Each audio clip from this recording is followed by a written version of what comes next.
¿Quién es quién? Con Delvis Durán.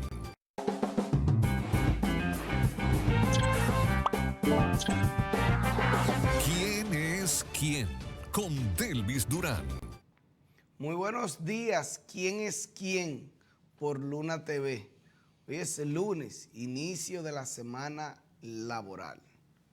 Iniciamos con una lamentable noticia.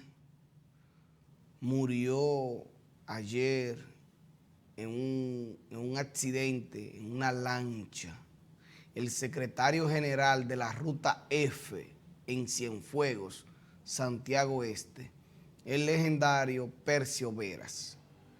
Percio Veras, quien falleció luego de que su lancha, la lancha en que viajaba junto con su familia, en la costa del Atlántico, por la Isabela, iban ruta a la playa La Ensenada, que justamente en esa playa estaba yo ayer, en La Ensenada. Entonces ahí su lancha chocó con unas rocas y de alrededor 14 personas que iban, solo perdió la vida, lamentablemente, Percio Veras. Y qué bien que los demás no tuvieron ningún tipo de daños. Pues lamentamos que Percio Veras perdiera la vida. Me dijo un amigo de Cienfuegos que Percio Veras perdió la vida porque se dio un golpe en la cabeza y él no tenía el protector, este chaleco, el salvavidas, porque se lo había quitado para entregárselo a un familiar que no tenía. Entonces Percio Veras se desprendió para salvarle la vida a otro.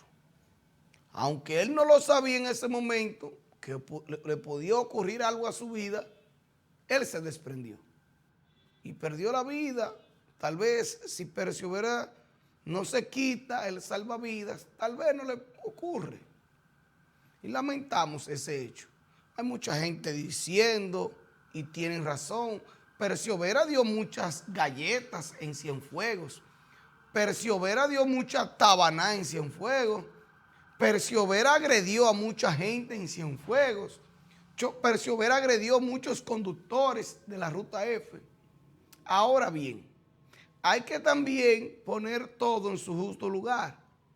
Eran momentos aquellos, a inicios y finales de los 90, donde la mayoría de los dirigentes choferiles actuaban así, en base a galletas, en base a que eran guapos y en base a dar tiros. Luego vino una transición con los transportistas y se convirtieron en empresarios y cambiaron ese modo de actuar. Y así lo hizo Percio Veras. Usted podrá tener su diferencia, pero ya él al final de su carrera como dirigente choferil, ya él no estaba en eso de dar galletas y esas cosas. Pero Percio Veras dirigió el sindicato de la Ruta F, dirigió esa ruta desde el 1992, cuando empezó a crearse. En el 92, ahí empezó Percio Veras a dirigir esa ruta hasta el día de ayer. El segundo al mando, Marcelo, me imagino que Marcelo tomará las riendas de la Ruta F, ahora que falleció Percio, pero Percio Veras no estaba solo en la Ruta F. Tenía ya contrincantes que habían en los últimos años organizado una plancha y que tenían pretensiones de enfrentar y que reclamaban votaciones para enfrentar a Percio Veras. Y yo puedo decirle nombres porque yo soy de Cienfuegos. En Cienfuegos ahí está el guardia, le apodan el guardia. Enfrentó y le creó una plancha a Percio Veras. Ahora hay que entender algo, eso que se oponían a Percio Veras. Con esa transición que se dio con los dirigentes choferiles, esas rutas de concho dejaron de ser una entidad pública y se convirtieron en empresas privadas. Y así están registradas en el Estado Dominicano como empresas privadas a nombre de esa gente, por lo que la Ruta F, eso está a nombre de Percio Veras. ¿Y usted sabe a quién le va a quedar Percio Vera? Esa ruta F. A los herederos de Percio Vera. A los herederos. Ahí se va a armar quizás el primer conflicto legal con una ruta de concho. Se va a armar ahí en la ruta F. Porque como eso está a nombre de Percio Veras, al igual que todas las rutas en el país que están a nombre como empresa, registrada como empresa de los dirigentes choferiles, como está a nombre de Percio Veras, como una empresa privada, ahora que murió Percio Veras, eso le queda a sus hijos, a los herederos. Entonces ahí habrá un conflicto. Pero Marcelo era un hombre muy leal a Percio Veras. Me imagino que tomará las riendas de esa ruta. Lamentamos. Yo invito a los amigos a no intentar denostar a Percio Vera ahora que él se murió, que ya no puede defenderse. Y además, no importa lo que hiciera Percio Vera en vida, él dejó sus hijos. Y no hay por qué maltratar a sus hijos, a su esposa y a sus demás familiares. No hay por qué maltratarlo. No hay por qué ahora lanzar cohetes contra Percio Veras, que ya él murió, ya no podrá defenderse y tampoco se va a enterar. Usted lo más que puede hacer es maltratar, herir a sus familiares que están hoy en duelo. Había esta mañana, no sé, temprano en la mañana no se sabía dónde le iban, a qué funeraria sería llevado Percio Veras. Sí, bueno, ya en la Blandino será llevado, pero sí temprano en la mañana, alrededor de las 7 de la mañana, se veía un gran movimiento en un dealer que tenía Percio Veras ahí en Cienfuegos, cerca del elevado, donde también rentaban vehículos. Ahí en una sociedad que tenía Percio Veras con Moñoño, el famoso Moñoño en Cienfuegos, que ha sido denunciado en varias ocasiones por estafa y que también se ha visto involucrado a Moñoño en enfrentamientos con dirigentes y con choferes de la Ruta F, porque él le hace un financiamiento en vehículos y después va y se lo quita de manera agresiva, le da golpes, disparos. Y se ha visto envuelto Moñoño en unos enfrentamientos. Moñoño con una sociedad con Percio Veras. Que los que somos de Cienfuegos sabemos que eso no es de Moñoño, que eso es de Percio. Que todo el dinero que maneja Moñoño era un dinero de Percio. Ahora, Percio Veras ya se murió. Habrá que ver de aquí en adelante si sus hijos logran demostrar que ese dinero era de Percio Veras y no de Moñoño. Percio Veras, que también ha sido durante muchos años dirigente del Club Gregorio Urbano Gilbert, el GUG. Ha sido fue presidente en varias ocasiones del GUG, el Gregorio Urbano Gilbert, que es el actual campeón del baloncesto superior de Santiago que organiza Abasaca. Políticamente, Percio Veras fue PLDista, pero en los últimos meses estaba vinculado a la Fuerza del Pueblo, porque él fue amigo de varios dirigentes de la Fuerza del Pueblo. Allá en Santiago Oeste, muy amigo de Rafael Franco, muy amigo de esos dirigentes de la Fuerza del Pueblo allá en Santiago Oeste. Coordinaba acciones políticas con José Izquierdo. O sea que él estaba ahí de cerca con la Fuerza del Pueblo. Ya dejando de un lado esta noticia trágica, negativa, los dominicanos ayer estábamos de fiesta por el ingreso de nuestro David Ortiz, nuestro Big Papi, al Salón de la Fama, al Cooperstown. David Ortiz, que quien vio y escuchó ese discurso de David Ortiz, pues no le quedó de otra que llorar. Cuando David Ortiz agradeció a su madre y dijo que su madre lo era todo, lo es todo, al igual que su padre, pero priorizó a su madre. Y un discurso muy emotivo de David Ortiz en el día de ayer. Los aplausos, Eso fue una cosa de locura. También cuando la gente logró, la fanaticada logró notar la presencia de Pedro Martínez, eso se fue abajo. Yo les digo algo, como deportista, como superestrella de las grandes ligas, David Ortiz ha sido el más carismático de los peloteros dominicanos. Quizás el más querido. Ahora, fuera del béisbol, fuera de la pelota, David Ortiz no ha tenido un comportamiento de Cooperstown. Eso no es verdad. Él no ha tenido una trayectoria de Cooperstown fuera del béisbol. Y no hay que ir muy lejos. Fíjense en el incidente que se vio involucrado, que le dieron un disparo que perdió la vida. Aunque la justicia dominicana ha dicho que eso se trató de un encargo de un preso y que fue una confusión, que confundieron a David Ortiz. Eso no ha convencido a ningún ciudadano en este país. Ningún dominicano está convencido que eso fue una confusión.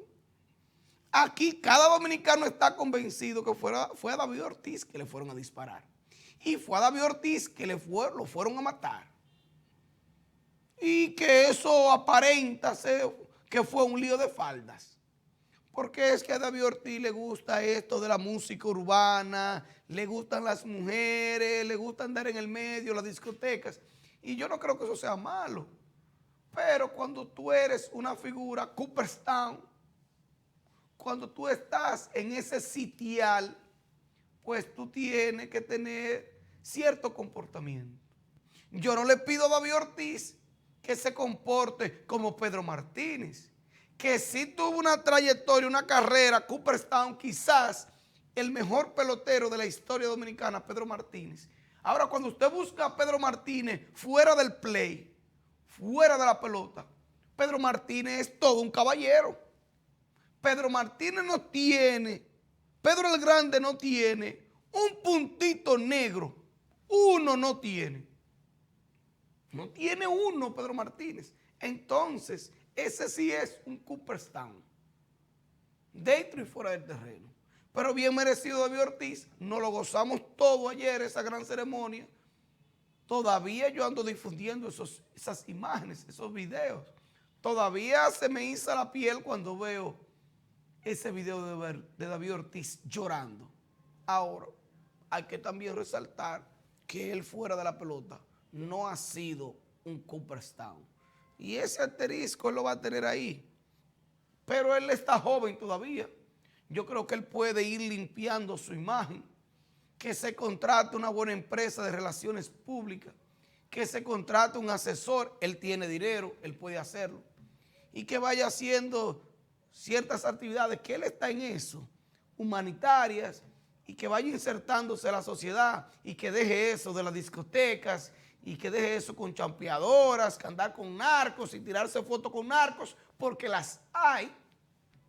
Que deje eso, que trate de que si él se va a juntar hasta con un primo, primero mandar a investigar el primo, en qué pasos anda el primo. Pero bien, las felicitaciones para nuestro Big Papi, nuestro David Ortiz. La Superintendencia de Electricidad anunció ayer que queda suspendido el aumento de un 9.5 que se le hizo al director, al gerente general, al administrador de la Superintendencia de Electricidad y a sus empleados. Recuerden que yo aquí he tenido una oposición firme y he sido claro y preciso con este problema de las EDIs. Y siempre yo he dicho aquí que nosotros le reclamamos a las EDIs, le reclamamos a Edenorte, a Edesur, a Edeeste, porque con ellos es que tenemos un contrato. Y ellos son ese Edenorte que me envía la factura a mí. Ahora, es a este señor de la Superintendencia de Electricidad que hay que reclamarle, que no es político, porque no solo son los políticos los ladrones corruptos. Fíjense que ese señor no es político, pero se ha aumentado el salario. Cuando llegó al puesto en el 2020 ganaba 500,000 pesos y ya iba por 751,000. Un empresario, entonces la gente inmediatamente le carga el dado a los políticos corruptos, ladrones, y a este empresario. ¿Por qué no le reclamamos a ese? ¿Por qué las protestas no van al frente de la Superintendencia de Electricidad? ¿Por qué no le pedimos al presidente Luis Abinader que lo destituya? ¿Por qué no lo sacamos de ahí? Pero él, ese bandido, en una nota de prensa que envió a la Superintendencia de Electricidad, dice que la Superintendencia de Electricidad es una empresa descentralizada, que recibe como fondos el 1% de las ganancias de las EDES y de las empresas del sector eléctrico, las empresas de generación, las EDES. ¿Y quién es el dueño de esas empresas? El dueño de esas empresas, el dueño único en Punta Catalina es el gobierno, y tú recibes fondos de Punta Catalina. El gobierno tiene en las empresas de generación de este país el 51% de las acciones, porque recuerden que eso se les regaló a los empresarios, porque eso pertenecía a las empresas del Estado, al CORDE, y recuerde que en ese proceso pero el Estado se le entregó al sector empresarial, pero el Estado dominicano se quedó con el 51%. En las EDES, aunque son empresas privadas, el Estado tiene el 51% de las acciones y es el presidente de la República quien designa un gerente general y es el presidente de la República quien designa el administrador de la superintendencia. Entonces no te quieras tú limpiar queriendo decir no, que nosotros somos descentralizados, que no, ese aumento no fue con el dinero del presupuesto nacional. Claro que no fue con el dinero del presupuesto nacional, pero sí con el dinero del pueblo. Nosotros somos, el pueblo es el dueño mayoritario de esas acciones. Pendejo. Este tema es amplio y quiero hablar de las protestas en las EDES en el día de ayer, pero antes de eso, vámonos a la pausa.